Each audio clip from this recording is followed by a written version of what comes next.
Bonjour! Aujourd'hui, nous allons travailler sur le conditionnel présent. Oui, mais le conditionnel présent, à quoi ça sert? Quand doit-on l'utiliser? Et comment doit-on le conjuguer?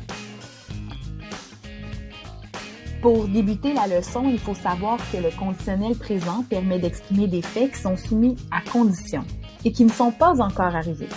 Comme par exemple, « J'aimerais que tu termines tes devoirs ». Le conditionnel peut aussi servir à donner une information sans certitude.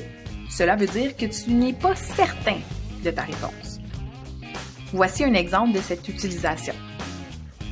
Tu pourrais aller voir le médecin.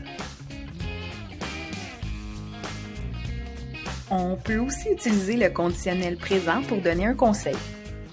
Par exemple, tu devrais étudier si tu veux réussir ta 4e année. Le conditionnel peut également servir à donner une suggestion. Comme par exemple, est-ce que ça te dirait de jouer au soccer tantôt? Le conditionnel présent peut également servir à exprimer un souhait.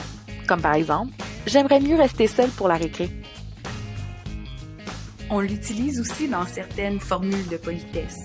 Comme par exemple, auriez-vous la gentillesse de rester silencieux, s'il vous plaît? Généralement, le conditionnel est utilisé dans une phrase qui commence avec « si ». Par exemple, si tu faisais ton lit, tu aurais plus d'argent de poche.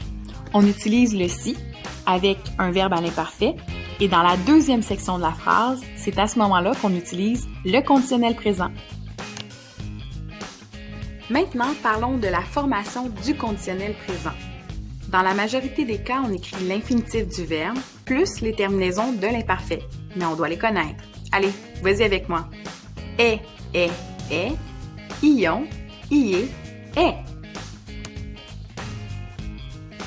En utilisant le truc que nous venons d'expliquer, si je veux conjuguer le verbe aimer à la première personne du singulier, je vais donc écrire le verbe aimer à l'infinitif et je vais ajouter la terminaison de l'imparfait à la première personne du singulier qui est AIS et ça va me donner j'aimerais.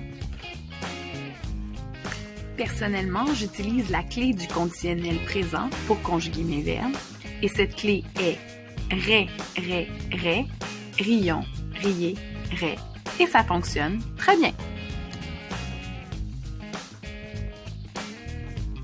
En résumé, le conditionnel présent sert à exprimer une possibilité, un souhait ou une hypothèse dans le présent ou le futur. On l'utilise souvent dans les phrases qui contiennent « si ». Pour conclure, si on veut conjuguer un verbe au conditionnel présent, on peut utiliser son infinitif plus la terminaison de l'imparfait, mais il y a quelques exceptions. Sinon, on peut utiliser la clé du conditionnel présent qui est rais, rions, riez, rais. Merci d'avoir écouté ma capsule. Bonne journée!